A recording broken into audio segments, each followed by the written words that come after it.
I would like to call to order the meeting of the St. Mary's County Board of Education for Wednesday, February 24th, 2016. Do I have a motion to move into executive session?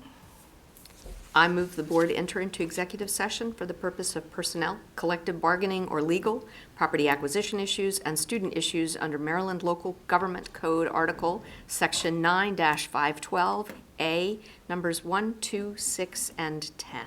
Do I have a second? I second. All those in favor? Aye. Opposed? Motion carried. Like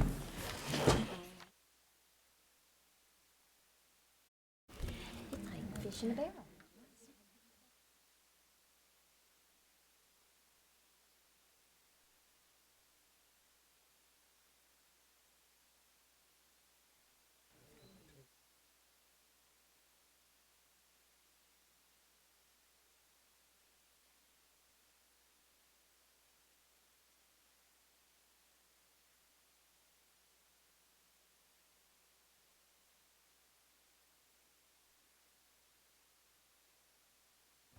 Kathy, you good?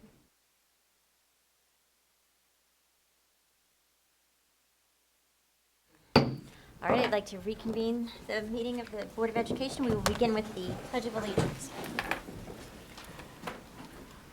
I pledge allegiance to the flag of the United States of America and to the republic for which it stands, one nation, under God, indivisible, with liberty and justice for all.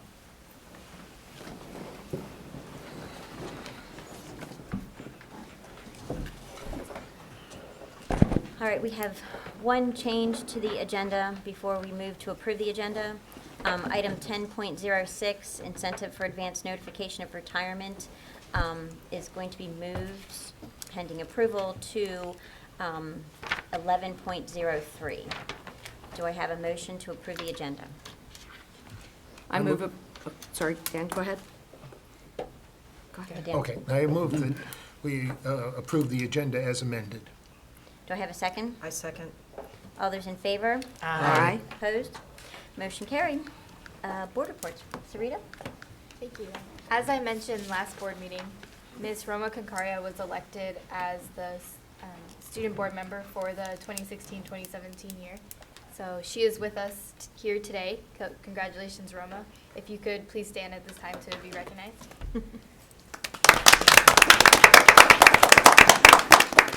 Welcome. Ms. Concaria will be a junior next year at Great Mills High School, and I am excited because I plan to invite her to the upcoming summit and Superintendent Student Advisory Committee meetings to teach her more about the role as student member and have her start hearing about students talk about the different concerns that they have about the school system. So again, I'm excited to teach her more about the position in these next few months. Thank you. Well, Mr. Carney? since the last meeting, I attended the science fair, and I was very impressed, and I thought it would be a very hard job to be the judge, because it seemed like each one was fantastic. But I applaud the winners and anyone who got into the science fair. I, like Mr. Carney, also went to the science fair, and as usual, I'm amazed at what these students think about and think of to do their research project on. One of the students that I spoke with did it on, he was in 8th grade, went to Spring Ridge, and did his project and research on fruit, and if the fruit, if the sugar contents of that fruit increase at room temperature, or if they increase more in cooler temperatures, so if it was refrigerated. So that was very interesting. And then another student had developed it was like a portable bed lift, and it had these 3-prong things that came in and would lift the mattress up in a hospital or in a nursing home and be able to transport that patient to, let's say, X-ray or physical therapy or wherever they were going, especially if they were bedridden. I just thought that was so interesting. It's, instead of having to wait for, like, I know you have to wait for like 5 people to come along and put the sheets underneath the person, which that in itself, you're moving that, jiggling that person all around and then having to lift them up and put them on the gurney. I just thought this was quite a good idea, and, hopefully that, he'll go further with that. But of course, my favorite was this young man that last year had done this mailbox where it would text him when the mailman came and put the mail in the mailbox, and it would text them to say you got mail. So this year, of course, I had to go see what he did. And he, since he is now driving, he made backup sensors for their pickup truck because it's an older truck, he said, and does not have backup sensors. Then he also had this little sign, light up sign that said student driver. And he said, but if anybody gets too close to me, he changed it to back off. So the sign is, it was the neatest thing. So I asked him if he was going to go ahead and put it on his pickup truck, and he said he was going to do that. And so I had a great time there and seeing all the different projects and, talking with the students and why they picked their projects. So. Very good. So, still with the fallout from the blizzard, Seismic and Easmic have an annual legislative breakfast that was rescheduled for this past Saturday. Delegate Matt Morgan and Senator Steve Wall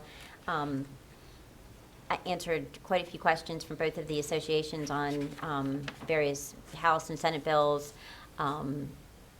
Wanted their thoughts on how things are working in the schools, particularly discipline, things like that. So it was a good conversation. And then I will give a shout out to the IT department, Mr. Howard and Dr. Walker and company. The elementary schools, the technology upgrade is, I think, from what I understand, is almost all complete. I have been in several elementary schools. The teachers are loving it. It is phenomenal. The computers, I think every classroom has 3 new computers. I couldn't find any matching places. We're going to have to put you next to Mary. The laptop cards, so they have already, they're thinking about what else they can ask for, I think, through their local PTAs to supplement and build on what they already have. So they were very, very pleased. So hats off. I know it was a lot of work to get it done as quickly as it has. I know for some schools that are still waiting, it's not fast enough, but everyone was very appreciative. So thank you. Mrs. Washington? Yes, ma'am. During the month of February, which is African American History Month, I visited all about 18 elementary schools, and I read to students. All the books I selected were age and content appropriate, and here are some of the books that I read. This book is called Up the Learning Tree. I call it a love story about a white teacher who went against the grain to teach a slave boy how to read. And she suffered the consequences. They were caught, and she lost her job. And she believed all children should have a right to learn, and no one should be ignorant. So I really love this story. Then this one is about the Reverend Dr. Martin Luther King. It is a 3-time award-winning book. And some of the quotes in the book, and that I stress with the children, are, "You are as good as anyone. Everyone can be great. Hate cannot drive out hate. Only love can do that." And I have one more. There are many in this book. Love is the key to the problems of the world. That's a great book, too. This one is called Amazing Grace. It is about a girl who wanted to be Peter Pan in the school play. But one student told her, "You can't be Peter Pan because you're a girl." Another student said, "You can't be Peter Pan because you're black." So we talked about you can be anything you want to be. It doesn't matter what color you are, what religion. You can be anything you want to be if you work hard and put your mind to it. This one is called More Than Anything Else. This is about a boy who was right out of slavery, and he wanted to go to school to learn to read. But he couldn't because he had to work in the salt mines, filling the salt barrels, doing back-breaking work. And finally, he found a role model, somebody that looked like him who could read. And he finally learned to read. Even though his mother said, no, you got to work in the salt mine, he wanted to learn. This one is called, What If Zebras Lost Their Stripes? If they would be either black or white. But they said they wouldn't let that stand in their way. They would still be friends. So this is a really good book. This one is called The Other Side. It talks about how we put up barriers and fences and to keep us separate from other peoples for whatever reason. And we need to accept people for who they are. I think I told you about this book last week. This is a brilliant book. It's appropriate for children to adults. It's about each kindness. And how our kindness, done or undone, has a ripple effect throughout the world. And we talked about how one act of kindness can lead to another act of kindness, and it keeps going and going and going. And before you know it, it's reached all around the world. So the students were told to get a bowl of water, drop in a pebble, and see the ripple effect of your kindness done or your kindness undone. And each student told what kind act they had done for the day. And even little things count, even a smile. This book is called Unspoken, and this was written by an author that visited the school system, Henry Cole, and it's just illustrations about this girl, and it was a slave hiding in the barn. She didn't tell anybody. She would sneak food out there for the slave to eat, and finally, I guess he found a way to leave because he was just hiding there, and he made her a doll made out of corn stalks. And this one is called We Shall Overcome, the story of a song. And this is a very beautifully done book. And this one is called Anansi and the Moss-Covered Rock. I love this story. It's about a spider who played tricks on all the animals in the forest because he was too lazy to get food himself. So he would trick them into the forest, run back to their house, and steal their food. Well, he got caught up in his own tricks. We talked about how someone is always watching what you doing, even if you think they don't see what you're doing. So we talked about doing the right thing all the time. We're not going to do the right thing some of the time. We're going to do it all of the time because he got caught up in his own tricks. The problem was, in the end of the story, I said, when he got caught, do you think he learned his lesson? And most of our students say, yes, I think he learned his lesson. But he didn't. He's still playing dirty tricks today. So you have to practice good habits because they will become a part of you. If you practice bad habits, they will become a part of you, and you won't even feel bad about doing them. So the students practice good habits. We talked about practicing good habits in the classroom, in your neighborhood, wherever you are. Practice good habits because it becomes your character, and your character becomes you. But this is my favorite too. I have so many children's books, but I don't have any grandchildren to read them to. So I read them to our 17,000 students. Anyway, this one is called Whoever You Are. And it is beautifully illustrated. I'm going to read it. And I'm going to tell you, maybe I read excerpts. It's short. It's a short story. And what it's telling the students is that there are little kids like them all over the world. And they may not look like you. They may not go to the same kind of school you go to. Their skin may be different from yours. Their homes may be different from yours. But inside, we're all the same. Their homes may be different from yours. But it says you have to remember this. But inside, their hearts are just like yours. Pain is the same and love is the same. Blood is the same and smiles are the same. Whoever they are, wherever they are in this whole wide world.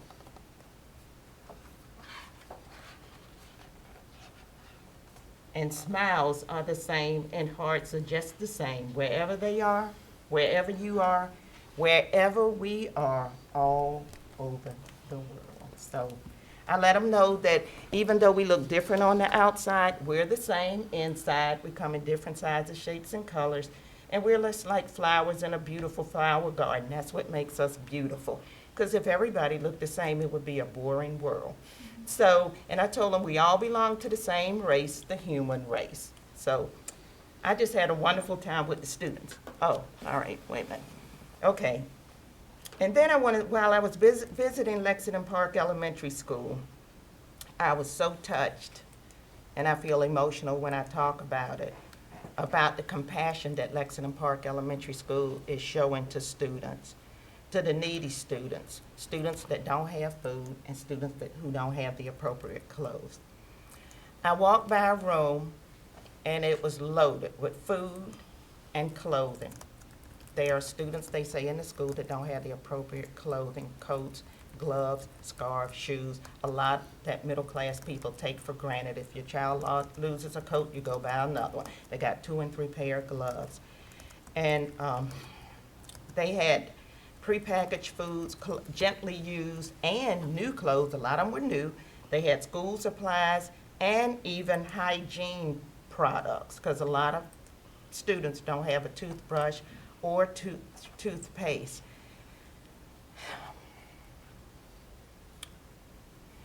A hungry student cannot learn effectively, and we need those wraparound services at our schools. It's not only in our high poverty schools, it's children in all schools that don't have enough food to eat. And some of our students, when they come to school, they want to come because they know they can get a hot, nutritious, and plentiful food to eat. And I want to thank Dr. Austin at Lexington Park Elementary, his faculty and staff, who going over and beyond. They had that room packed. And when I was there was a mother who was taking out carts of food to last her for the weekend. And they also feed families when we have like bad weather's coming. They make sure they have food because a lot of them get free and reduced lunch. So let me finish up because it's emotional. If you have any new clothes you want to give away that your children didn't like you purchase, or gently use, we don't want things with buttons or zippers broken or stains on them, or when you go to the grocery store, pick up some extra food, but call Lexington Park Elementary School and ask them what they need and take it there, because we are a wealthy county, but there's still a lot of poverty in the county, and it's very painful to know that if a student is not in school, they will not get good food. So call Dr. Austin or any of our schools, because we have needs all over to help our students, and we really appreciate it. Thank you for your patience but I just had to tell the wonderful work that they are doing there. And I know other schools are doing it too. Mm-hmm. But I just noticed his when I walked by, because the door was open and I backed up to say, what is this? It was wonderful. And thank you so much, Dr. Austin and Lexington Park and all the other schools that are doing such things. Thank you. Roma, congratulations on having been elected as student member of the board. We look forward to you joining us here, although it will be certainly sad to see Sarita move on after her 2 years with us ultimately, but on to bigger and better things. And congratulations also on your selection as one of 2 senior division grand prize winners for the science fair. Roma built on the project that she did the previous year with respect to suturing techniques, and we shared our mutual interest in dermatology. I worked for a famous dermatologist for several years while I was in college, so had lots to talk about, though her experience is much more recent than mine.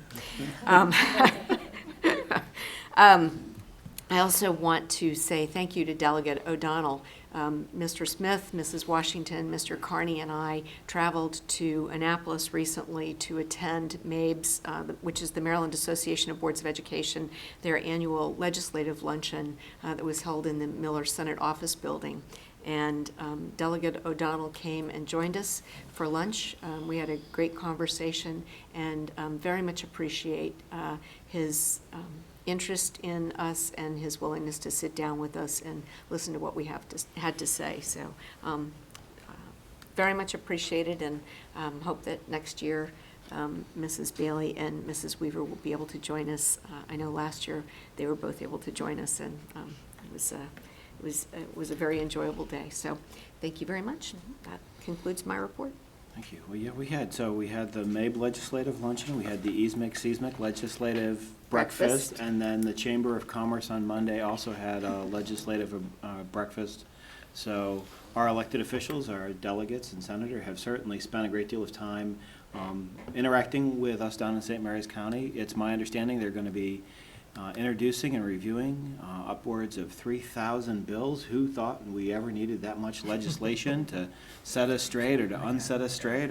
So they're doing a great deal of work. And 366 of those to date are educationally related, yeah. And we due diligence to the board, and Mrs. Allen in particular, we do follow. We really talk about the impact. Voices need to be heard. So we had a lot of that going on. We're going to hear about the Historically Black Colleges, Universities, the 4th Annual Southern Maryland College Fair that was done. Went and have observed some really interesting classes. I went to Tom Simpson's math class at Green Holly Elementary School. And it turns out that Mr. Simpson is actually teaching the world's best 5th grade. Self-proclaimed, yet still a pretty impressive group. They were doing fractions. They were doing multiplying fractions by fractions. They were using area models. If you haven't seen that, it's incredible work. And then double-checking their work with algorithms. I went to Fairleigh Academy 1, and I got to see Allison Sayers teaching To Kill a Mockingbird and talking about symbolism. And as much as Dr. Alston in Lexington Park is doing, other schools are doing that as well. At Fairleigh Academy, Miss Klein, when I went into her office, she had a whole bunch of bags out, and she was stuffing personal products, grooming products, and things such as that for kids as well. And really fantastic. I got to go over today to see Robin Gerard's 5th grade class at Benjamin Banneker, and they were using all of the brand new technology. They were really excited. They were using the smart boards, and they're interactive. Yeah, absolutely. And I also got to go, I started my day at Captain Walter Francis Duke with Mrs. Henry and her 2nd grade class. And if you went into the 2nd grade class and you saw what they were doing, it's stunning. These kids they're writing, they're reading, they're doing multi-syllabic manipulation of words, they're doing their blends and their digraphs, and they are so engaged, and they move seamlessly through all of this activity. They are so smart. They are just so smart. So it's been a busy bit of time. It's been a really great 2 weeks. I think that all of the inclement snow stuff is gone and done, and we're moving into and start thinking of spring. Let's all start thinking of spring.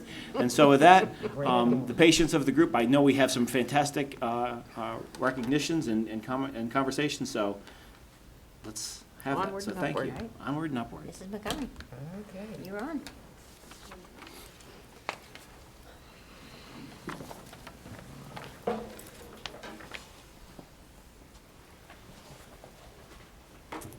Good evening, Mrs. Montgomery. Good Deputy evening, Superintendent of Mr. Schools. Smith and Board of Education. How's everybody tonight? Wonderful. All right, wait a second.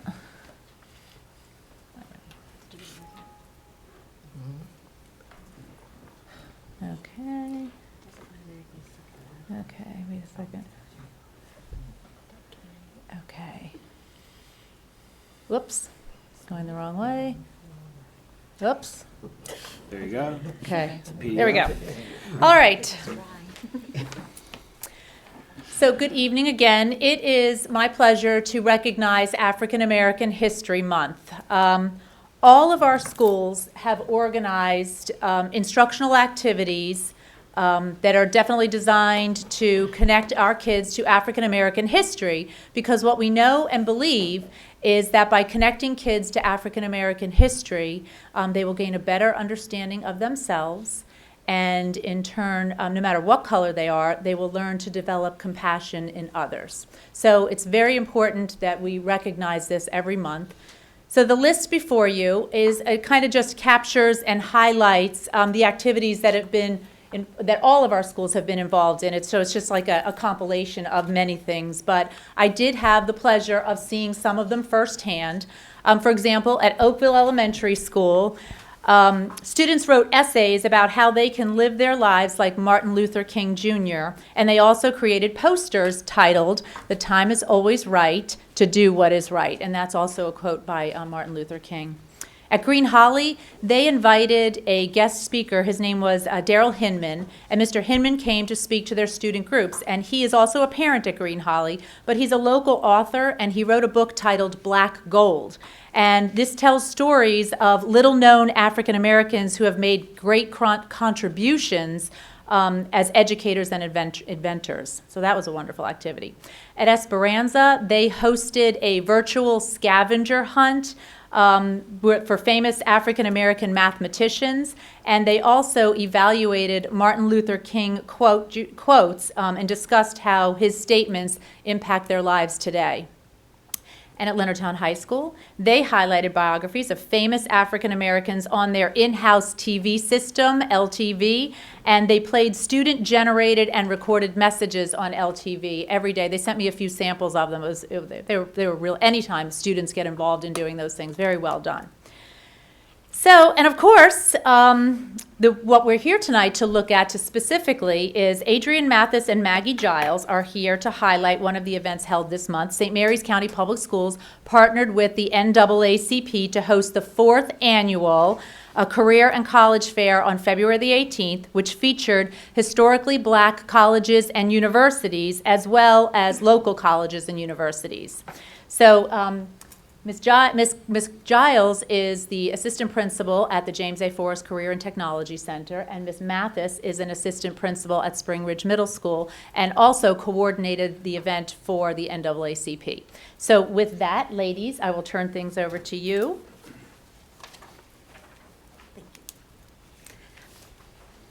Good evening. We are going to be handing out a couple of items to you so that you don't have to squint to see that screen. So give me a couple seconds and we'll be handing that to you. That'd be great. All right. And then that's one for each of them.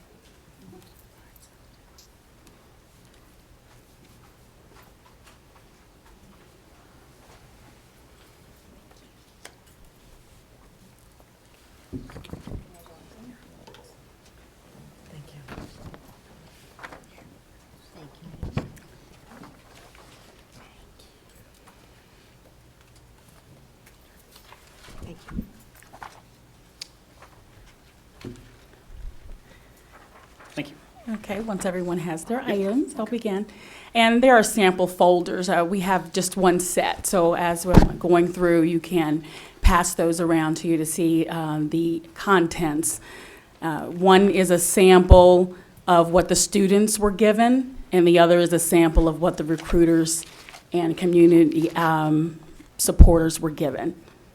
So just want to say that we are committed to investing in our students' future by providing as many opportunities as possible to have access to an equal and high-quality education. And that includes the promotion and introduction of other types of higher education institutes, such as the HBCUs, which is the historically black colleges and universities.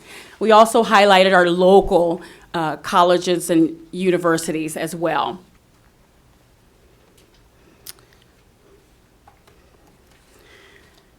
This year, as Ms. Montgomery said, it marks our 4th annual Southern Maryland College and Career Fair in honor of African American History Month.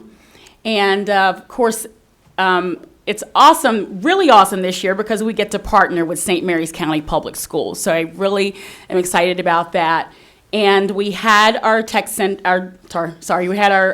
college fair at the Dr. James A. Forrest Career and Technology Center this year. One of the things that we were excited about in partnering with St. Mary's County Public Schools is we were trying to make sure that we had a really good balance of our HBCUs and local colleges, and then our students. And the last few years, we've had a good, attendance of students, very great attendance of our colleges, universities, and so on and so forth. However, we were still missing a piece, and the piece was to just make sure that we could increase our student attendance. And partnering with St. Mary's County Public Schools allowed that to happen. Mr. Smith and Ms. Montgomery visited our college fair last year, and we had it at the Lexington Park Library. And they were absolutely amazed. They were excited about it, and that's how our partnership started. This year, the students were bused from their high schools, juniors and seniors this year, and we did have some attendance of middle school students, and it was phenomenal. The students were able to walk around. They were prepared with questions. They were discussing with the recruiters and having dialogue. Here. So this falls in line with our words, our mission for the college fair. The specific college fair focuses on not just going to college, but also what are we going to do as a plan after after high school for a career. So it was a college and career fair as well.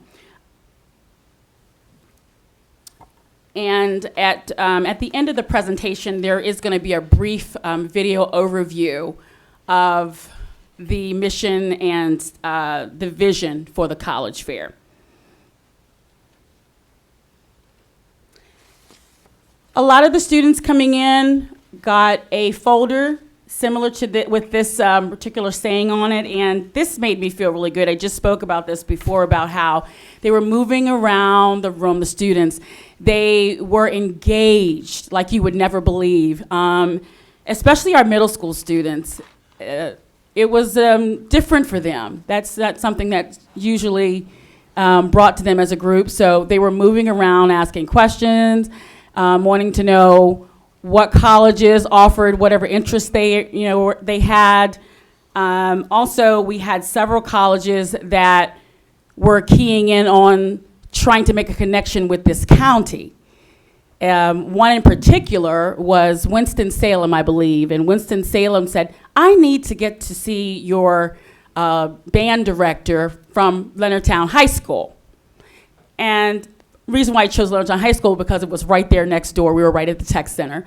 So we, maneuvered some things and found that band director, and they hooked up. And I know that they're going to be planning some wonderful things together for those students at Leonardtown High or even the other high schools to be able to take part in the band program at Winston-Salem. But that was another piece of it that was really exciting.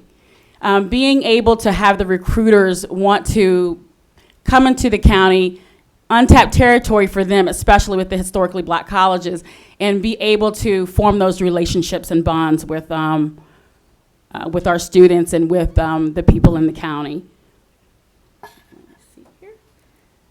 So this is just a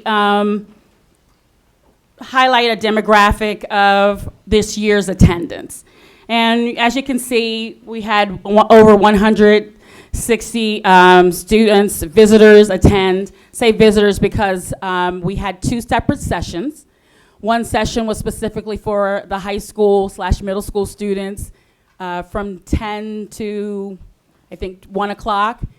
And then the other session was for the community. During the 10 through 1 o'clock session, the students not only moved about throughout the room and met the recruiters, but what they also did was they had a financial planning session by, and I can't remember the gentleman's name, but it was a person from the College of Southern Maryland who came in and volunteered to do a presentation. And so each of those groups of students that came through had an opportunity to sit, take notes, discuss, think about, kind of get their minds moving. Some of them are already seniors and already had a plan in place, had already been accepted. But just getting an opportunity to sit down and kind of look over and make sure that they're still on the right track was a really good thing for them. So, and we did have some attendance from other counties as well. This is just a sample list of the colleges that were there. There are 107 historically black colleges and universities in the United States, and there were actually more, but over time we have 107. We didn't have 107 there that day, but maybe we will at one point in time. But that's an example of some of those schools and colleges that were there. And I believe we had at least 30 that were in attendance, and that would include our career portion. We had the Army, the Navy, we had the Merchant Marine, we had SMECO, several different organizations that provided information for students that as soon as they left high school, they were able to go into those organizations and continue their plan.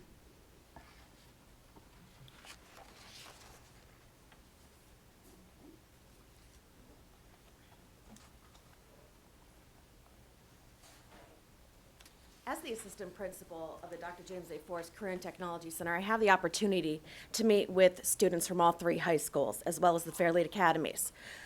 Many times I deal with students that don't necessarily have a direction that they are concrete and aware of. And this college and career fair had a great opportunity for these students to be able to meet with people that could put them in a direction that they wanted to go in. As Ms. Mathis told you, this is for students that were not exactly sure what they wanted to do, but wanted to be able to give an opportunity to talk to people. This was for students that not necessarily were 4.0 GPAs, that not necessarily took AP classes. These were kids who had somewhat of a plan, but weren't exactly sure where they wanted to go with it. The recruiters and some of the representatives from schools were there specifically for them. Dealing with tech center students, right now we have 965 that are in our enrollment. 222 are currently under free and reduced with that label. These are students that we wanted to specifically target to get to this fair so that we could show them that there were opportunities out there for them. If you went to the fair, you knew that there weren't just colleges and universities and technical schools, Army, Marine, or merchants, because we also were able to provide different types of community events for them, different types of community resources. And that was one of the most important things, because that way they could see there was much more out there for them that could help them. Even if they weren't college bound, even if they weren't going to be a technical school bound, we still had people in the community that were willing to help them. One of the things that we saw while going through the college fair was all of the acceptances that were happening right in front of our eyes. One of the things that Ms. Mathis and I were seeing when we were printing transcripts, I kind of thought, what is going on here? These kids are coming up to us and asking for transcripts, and within minutes they were accepted. And I'm not talking, oh, you know, you're going to be a great candidate. I'm talking they were accepted with $32,000 worth of scholarships.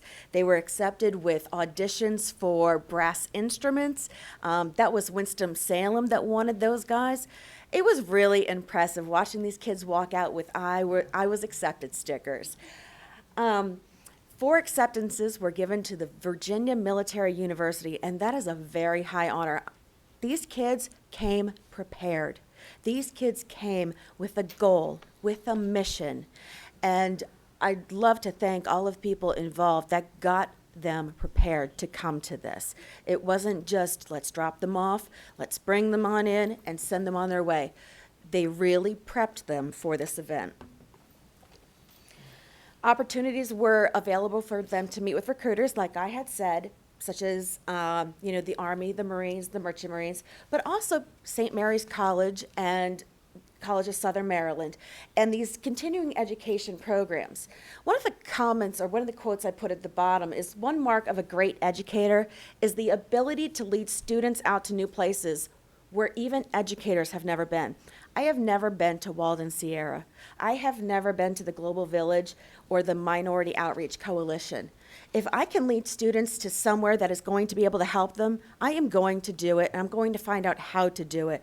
And that was one of the greatest things that Dr. Walthour, Mr. McGill, and Ms. Mathis taught me how to do, was to get in touch with people that I didn't know about, that I could finally get students involved with. And that's one of the things I took away from this event, is more people to get kids in touch with.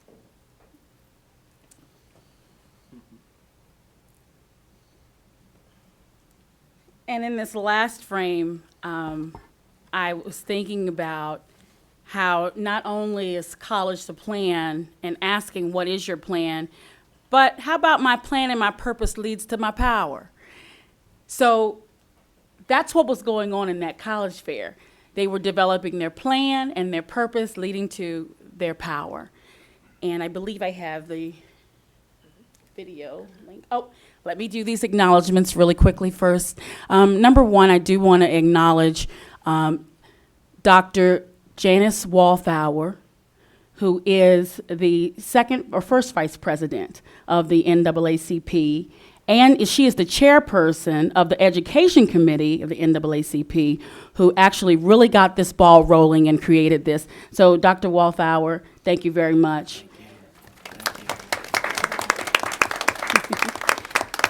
And Mr. Damon McGill, who is co-chair with myself, and we've been working hand in hand together for these past 4 years. Well, 4 years. And again, nothing could be done without Mr. McGill. He's really helped with pulling the colleges together, that instant connection that we need. And so again, thank you, Mr. McGill. Huge, huge, huge thanks goes to Mr. Smith. Sure. Okay. Miss Montgomery, Maureen Montgomery. And our president, the president of the NAACP, which I am a member, Andrea Bowman. And we have the executive administrative assistant, Kimberly Short. Awesome person. Did an amazing job pulling everything together. And of course, the principal and assistant principal of the Dr. James A. Forrest Career and Technology Center, Principal Michael Egan, and Assistant Principal Maggie Giles. Thank you very much. And of course, the host, the hospitality and tourism students who set up the plan for us at the Dr. James A. Forrest and Technology Center, set the plan up with their instructor, Bonnie Kelly, as well as the building service staff, TV video instructor, Ed Millen, and Adria Branson, the student videographer, College Access Network advisors, career counselors for Chopticon, Great Mills, and Leonardtown High Schools, and Fairleigh 2 as well, and the College of Southern Maryland, SMECO, Travelers Lodge 4, Southern Maryland Chain Chapter, the Links Incorporated, the Tri-County Alumni Chapter of Delta Sigma Theta Incorporated, and the NAACP College and Career Fair Planning Committee and volunteers. Now I think we're ready. All right, let's try your technology skills. If you just go to the bottom where you see the little Q, hit the Q. There you go. The NAACP, or the National Association for the Advancement of Colored People, is one of the interchanges that we have nationally, locally, and at the state level. That education is so critical and important, that public school education is vital, and also that the students go to college and that they go to more advanced education and trade schools. So we put it on with that whole purpose in mind, to get the students to go beyond high school. I think the important thing about this college fair is for kids to understand the importance of historically black college and university, when people did not necessarily have the opportunity or the option to go to various schools. And so a lot of these schools here that you'll find historically were schools that were started either by abolitionists or started by freed slaves or started by blacks in the church or whites in the church. They started these universities as a means for freed slaves to become educated. NAACP plays a huge part. They, the education committee, especially of the NAACP, has put on this college here for the past, this is our 4th year. And one of the charges is to be able to get students to understand and appreciate how important it is to have a plan after school. So whatever that plan is, it could be a career plan, it could be a plan in college, but that's an important thing for them to be able to understand. This fair, a lot of times, is not just for the kid that has the 4.0 GPA or taking all AP courses or honors courses. this college fair and these colleges are designed for those kids that are maybe late bloomers or really just starting to figure it out, maybe as they're juniors and seniors, so they don't have these great GPAs, but they're given the opportunity to come into a university, become educated, and just appreciate the educational process, because it's a beautiful process when you start to think differently. And if you start to think differently, you start to act differently, and most importantly, it gives you an opportunity to start thinking about how you can affect your community. Actually, like it. This is my first time, SU. I actually got to meet and talk to, and I really liked it. They got my major that I want to do, even at what I take at the Texans. Bowie State, they have everything. They have child development and stuff, and housing, good housing for me, all of these for my child to go to, and yeah, it's a great experience, especially where you want to go to, and lets you, figure out what college you want to go to and develop your skills and see what life's about. Well, thank you. All right. Thank you very much. Thank you.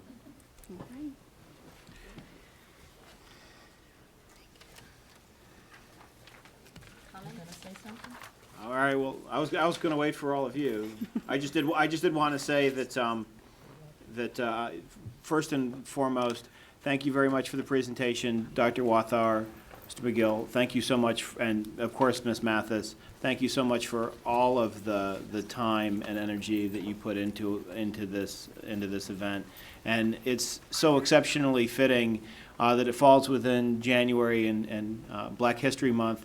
And here we're talking about, in our classroom, the history of where we've been. We talk about where we are right now, and when I see all of these students, our students, talking about their future, it's where we're going to be. It was a fantastic day. It was a fantastic presentation, and I just can't wait for year 5. And before I turn it over to, just so that I do need to comment that we are currently under a tornado warning. We were at a watch. We have moved to a warning.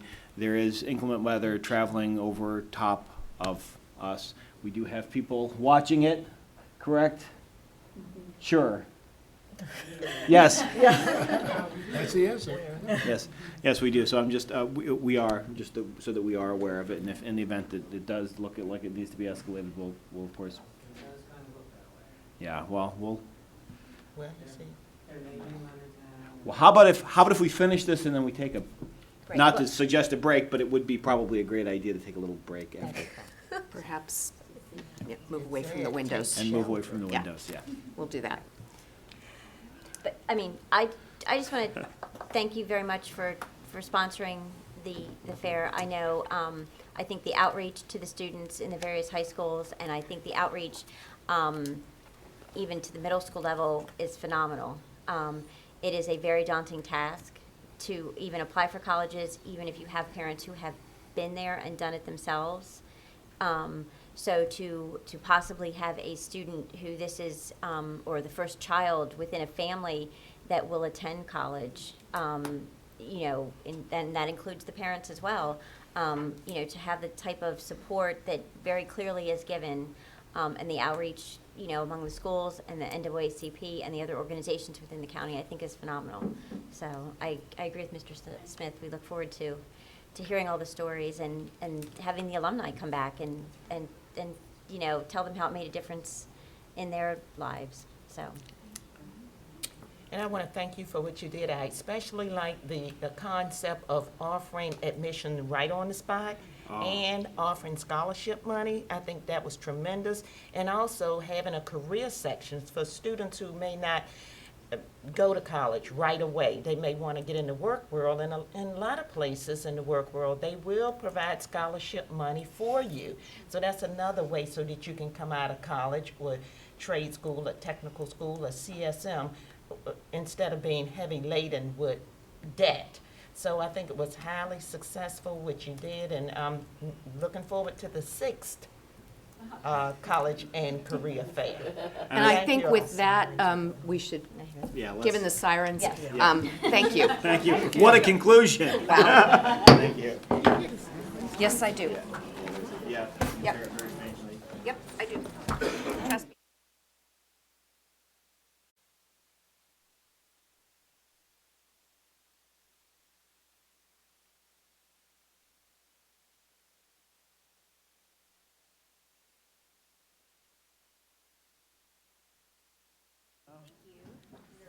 We have a lot of.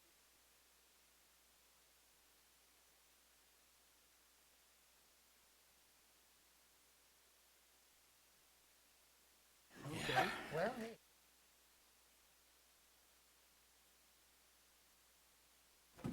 well, Sitting here. Did we leave anybody?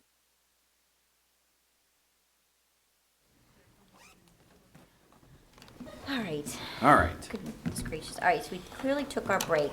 All right, I'm going to gavel us back in. We are resuming at 7:40 PM. Public hearing. Anyone? Public comment? Or public comment, sorry. None. Okay. All right. Next is for approval of the consent agenda. Do I have a motion? To I approve the I consent move approval of the consent agenda as previously amended. Great. Do I have a second? I second. All those in favor? Aye. Opposed? All right. Mr. Hartwick, you get to follow this.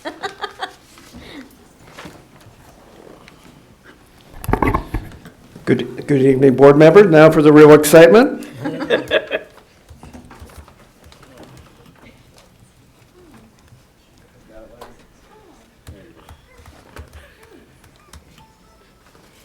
Enjoy the trip, Ms. Ustring. Please do. Haunted Mansion. It's the best ride. No. On the consent agenda, we just approved the Leonardtown High School Band and Chorus has been doing some amazing fundraising, and they are preparing to take a 15-hour bus ride each way to perform at Disney World in early April. And so Ms. Ustrink, I believe, was here Yes. to make sure, as If the there were choral any director, questions. that if we had any questions, she was available to answer them. She informed me because she did not get to go as a student, so she's going to go in a much different capacity this year. Should be Yes, great. she is. Sorry. Evening, Mr. Hartwick. Very good. Good evening.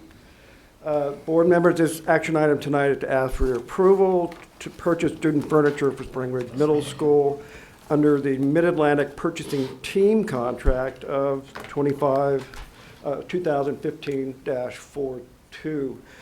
It's also an opportunity for me to update you a bit on the progress of the limited renovation and addition at Spring Ridge Middle School. We provided you with a communique a couple weeks ago, but I might be able to elaborate a bit more. So first, I want to give you some background on the actual contract that we're proposing to use, because there has been a change in previous phases of the project. We've been using the Baltimore Regional Cooperative Purchasing Committee Contract 2008-1. That contract has been replaced by the Mid-Atlantic Purchasing Contract 2015.42.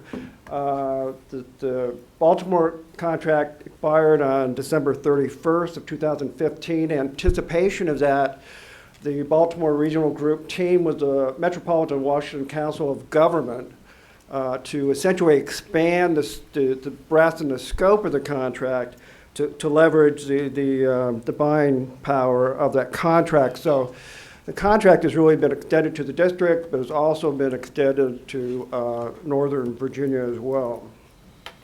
The structure and terms of the contract are essentially the same as the Baltimore Regional Cooperative contract.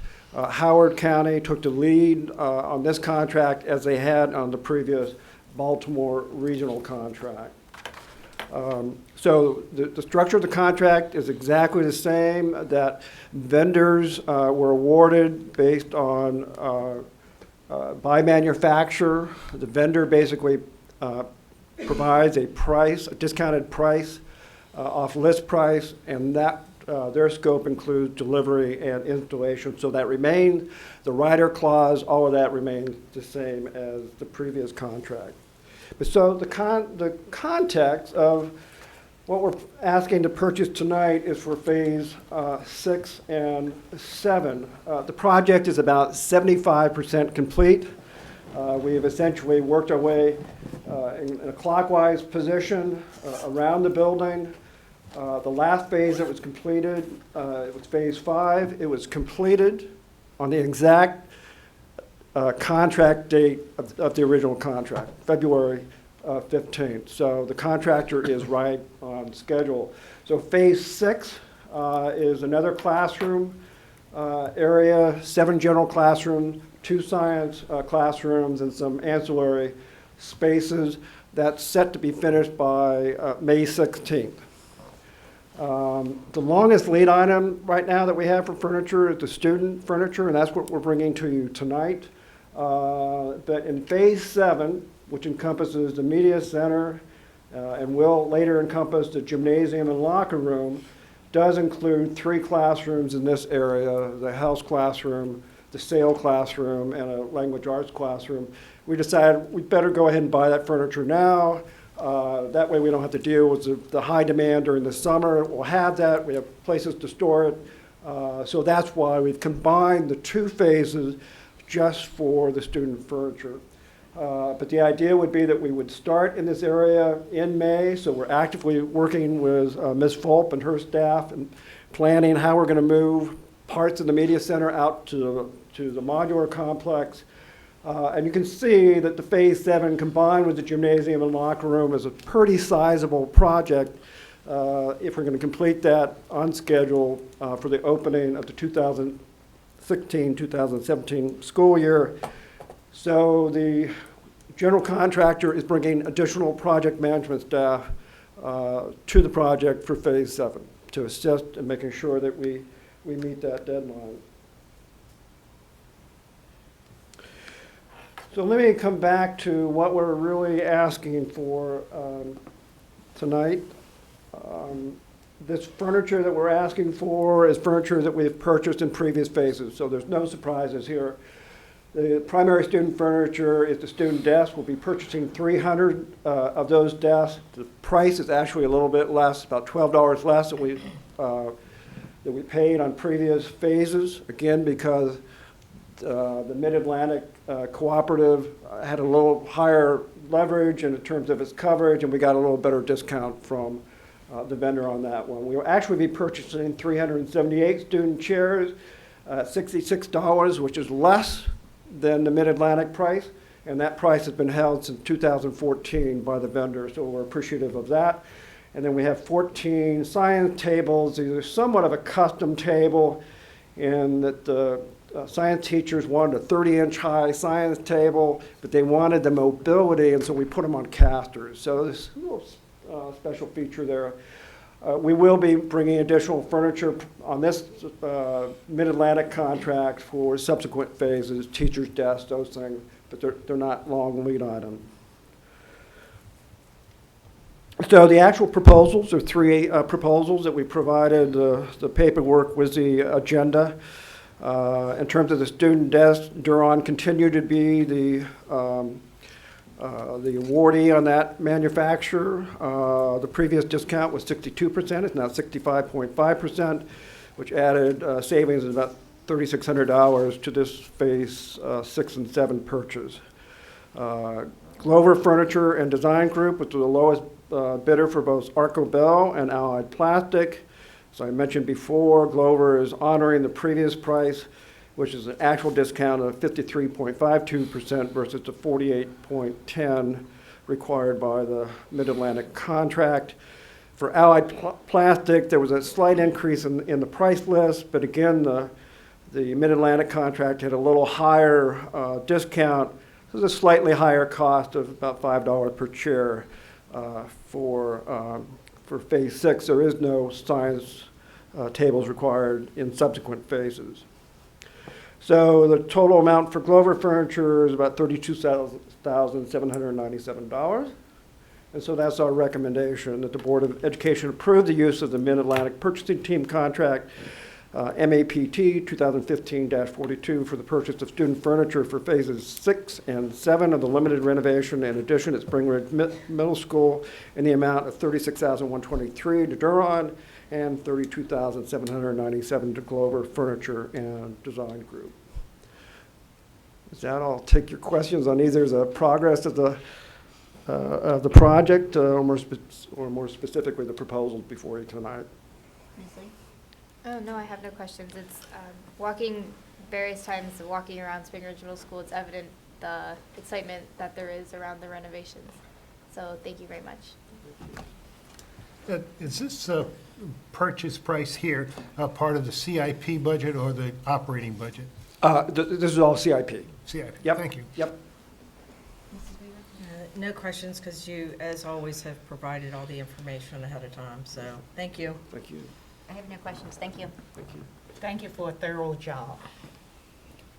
And thank you for the planning that you've done, thinking ahead to order the additional desks now so that we stay ahead of others who are going to be doing so in the summer. And that way, when the students come back in the fall and the school is completed, that they'll be ready to move in and go. So thank you for being very thoughtful and a very thorough job. Thank you. Anything else? Mr. Smith, anything to add on tables and chairs? No, I have nothing to add on tables and chairs. Oh, my. You know, well, Dr. Seuss week is coming up, so I'm getting ready. So, all right, so may I have a motion for this recommended action item? I move that the Board of Education approve the use of the Mid-Atlantic Purchasing Team Contract MAPT 2015-42 for the purchase of student furniture for Phase 6 and 7 of the limited renovation and addition at Spring Ridge Middle School in the amount of $36,123 to Duran and $32,797 to Glover Furniture and Design Group. Do I have a second? I second. All those in favor? Aye. Opposed? Motion carried. All right, Thank you thank very you. much. All right. Ms. Tammy McCourt. Fiscal year 2017 operating budget, recommended operating budget.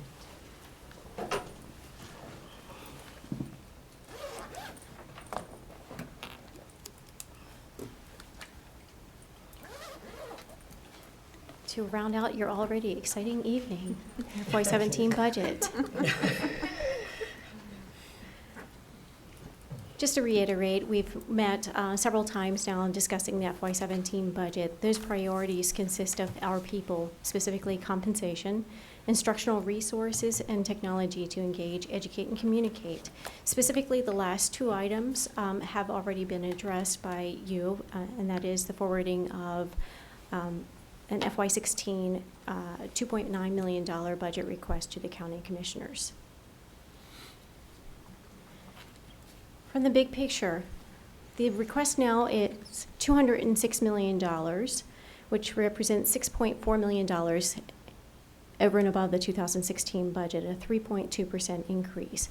That reflects $5.1 million increase in local funding and $1.8 million increase in state funding.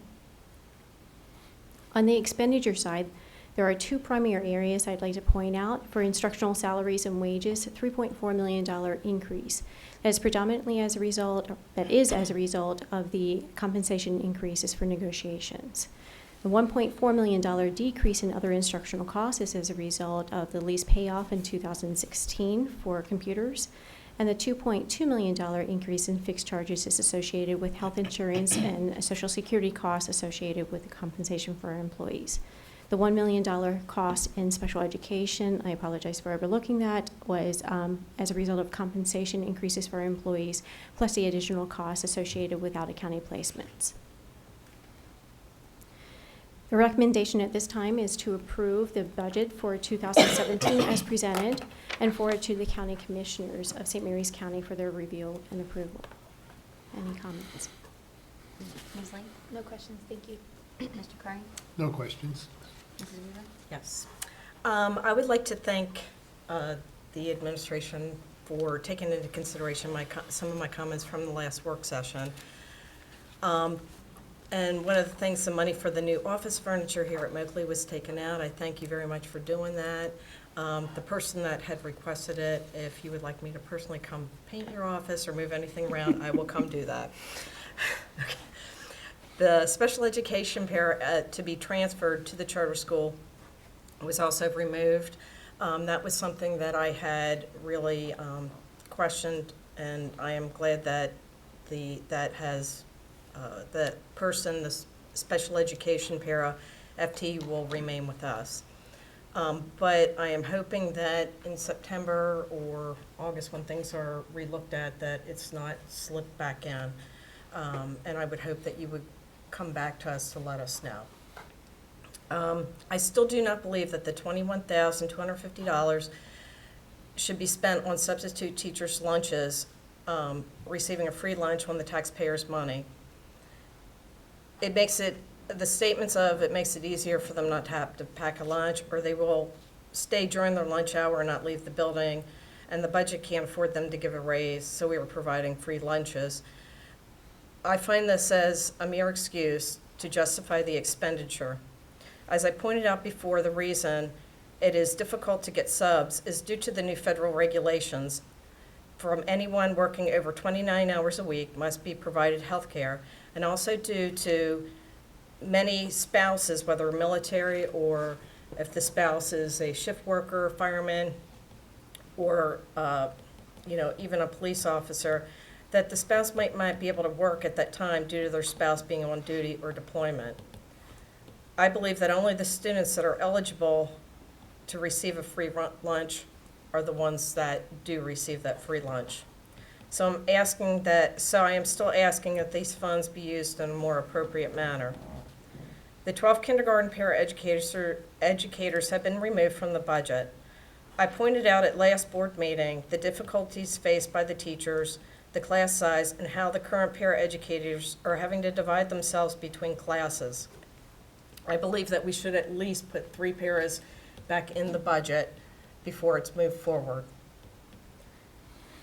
And even the money that was pulled back from the new office furniture and free lunches could be definitely used toward at least 1 paraeducator to make at least some people's and teachers' lives a little bit easier.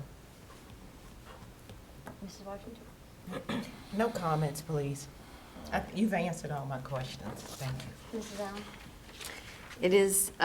It is difficult to have to make some of the choices that we've had to make.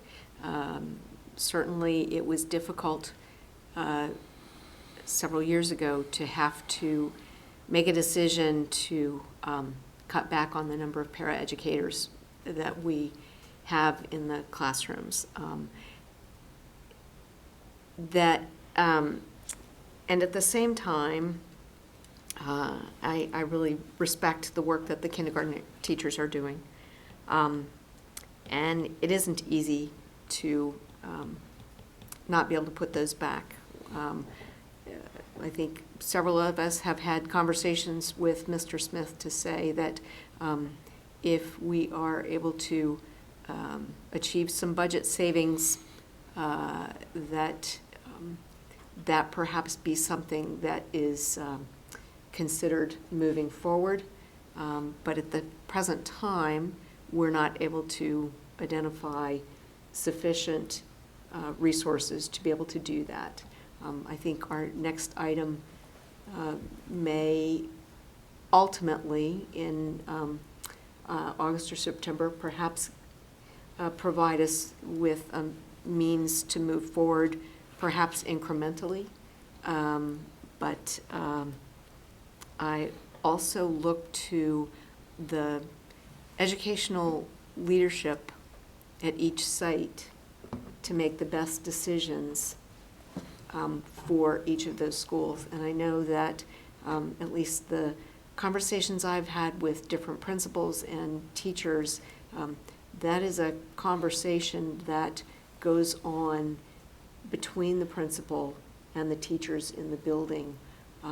And they know the climate of what's going on. They know the challenges they face.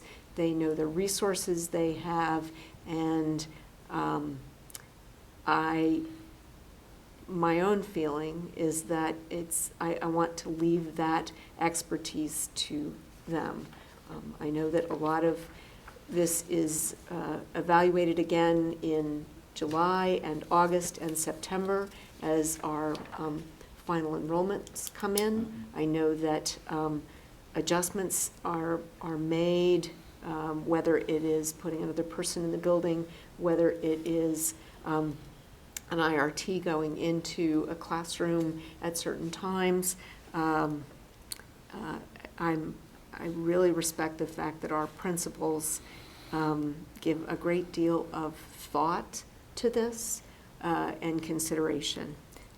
Please know that this is not an easy decision, and I believe that there is the thought amongst board members that we would love to be able to bring them back, but at the present time, that just does not seem to be a workable solution. I appreciate the adjustments that have been made to the budget. As more figures have come in, I'm hopeful that as the legislature concludes, there is some discussion about a bill that is moving forward with respect to perhaps covering a portion of some of the pension costs that were passed down to the county that were in excess of what was anticipated. And so that is a bill for us to watch and hopefully to weigh in upon if that is the will of the board. My only other question about this in moving forward and having read the recommendation is that, as Mrs. McCourt referenced at our special meeting on February 17th, we acted upon a proposal to remove a request for a little more than $2.9 million for science textbook adoption and high school technology refresh to be considered by the commissioners in their current FY16 budget. And they have not, at this point, considered that or acted upon it. And I know they have many things they're trying to juggle, and so it's going to be a bit of time before we know the answer to that as to whether that's going to be coming forward. And so I am most comfortable in making the motion to approve this budget when that's requested by placing a caveat that should that funding not be forthcoming, that we note that we may at a future time amend this to put those monies and that request back in this budget that's going forward. And I do that with the agreement of the other board members because it is important for us to provide that transparency so that the public and our commissioners understand that we have pulled those monies out. Those are one-time funds that would not impact our maintenance of effort costs. They're excludables, and however we can move those forward, they are a definite need, and we need to find a way either this year or next year to fund that. So those are my comments. Thank you very much for a very comprehensive budget, a very thoughtful one, and very detailed. Very much appreciated. That's it. Thank you. I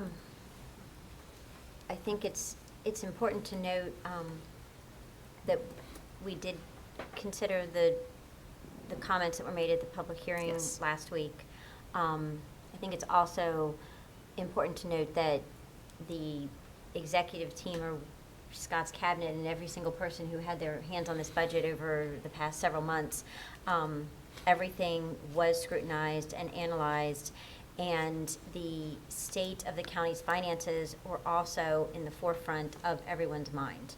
The purpose is not to put forward something that is sky in the high that, might not be attainable.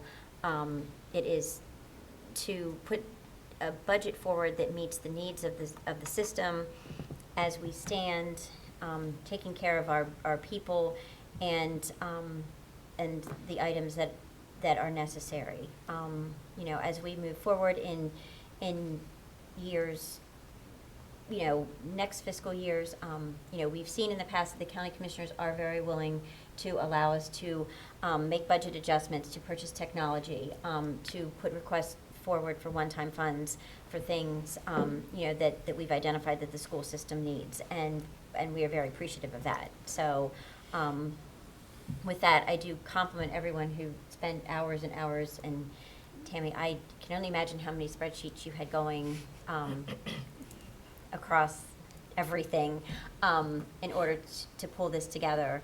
But you know, in the end, it will take care of our staff and teachers, and ultimately the students, and that's our business. So, you know, I'm very happy with the job that was done. So, thank you.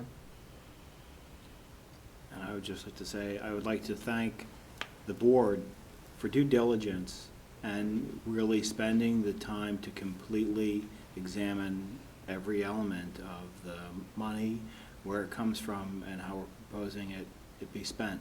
We've done a great deal of work, and this is the start of the work. Yes, it is. We will be sending over a proposed budget, and then the county commissioners, for their part, that is an exceptionally daunting task. We spent 4 hours over there yesterday just taking a look at their CIP budget and all of the projects and things that are going on for this county, for this community, and the school is an integral, I believe, central part of all of it. But that's a great partnership. So I applaud the board for due diligence. I applaud the staff with whom I get to work every single day. And this is the first iteration. It'll go over. We'll see. I can't wait for the conversations to come. So thank you, and I hope that we can move this forward and engage the people who actually hold the purse strings. No small thing. We're asking for $3 million now and $5.1 million next year. So these are large sums of money for a person such as myself. I'm boggled by the amounts. But it's also a budget that, at least in the past, has brought us to a point where our graduation rate is now over 94%. Oh, that's right. We are third in the state. 94.26. 26, yeah, rounding up 92.3, but I would never, 94.3, but I would never do that. 94.26. So, great work. And thank you very much for all the hours and weeks and months that you put into helping the superintendent develop the budget. The budget is realistic and it's sustainable. Is it everything we wanted in the budget? No, but nobody gets everything they want. So we have to compromise. So there were hard decisions that had to be made, but we had to make them, and we have to move on. Thank you. Anyone else? Okay. All right, then may I have a motion? I move the board approve the recommended budget for FY 2017 as presented, which may be amended to include funding of $2,972,992 for science textbook adoption and high school technology refresh in the event they are not funded in FY 16. The budget is then to be forwarded to the Commissioners of St. Mary's County for their review and approval. Do I have a second? Second. All those in favor? Aye. Aye. Opposed? Nay. Motion carried. Ms. McCourt, if you just want to Stay right up there. stay up there for the incentive for advance notification of retirement. Certainly. We are requesting the opportunity to provide an incentive to our employees for the advance notification of retirement. It'll provide staff in my office with the opportunity to better project potential salary savings associated with attrition. It's requested that a one-time incentive payment in the amount of 10% of salary, or up to a maximum of $8,000 and a minimum of $2,000 be offered. The interested employees must meet the Maryland State Retirement Agency requirements for normal service retirement. The exact cost of the total incentive payment at this time is unknown. However, last year's cost was $313,000, and we had 51 employees that took advantage of this opportunity. The funding for the incentive will come from the FY16 salary savings and be accrued, and the accrued compensation, compensated absences budget in the fixed charges category. A categorical budget transfer may be necessary depending on the response in the individual departments. Sarita, do you have any questions? No questions, thank you. Mr. Carney? Do you have at least a ballpark figure of how many people might avail themselves of this? I would assume that probably in the ballpark of last year's, again, around 50 employees. Thank you. Mrs. Weaver? No questions. Mr. Washington? No questions. Ms. Sal? When do you anticipate, given if this is passed, when do you anticipate making notification? And since we're asking for early notification, is there a cutoff date by which the employees will have to provide that notification? We already have a draft letter in place, pending your approval, and it will be going on in the very near future. We need to have a conversation with one other bargaining unit. We had a preliminary conversation with one bargaining unit, or two bargaining units today, allowing for 30 calendar days response time from employees. Very good, thank you. That's all. Anything else? All right. May I have a motion? I move approval of the incentive for the advance notification of retirement as presented. Do I have a second? I second. All those in favor? Aye. Opposed? Motion carried. Thank you. All right, and to end this evening's excitement, our next board meeting will be on Wednesday, March 9th at 9 a.m. Please mark your calendars. Hopefully, see, you jinxed us with talking about spring. You started. Tornadoes happen in spring. That's one of the things that spring. You said think spring. Yeah. Be careful what you wish for, Ms. Exactly. Right. All right, that we are adjourned. Thank you. Thanks very much.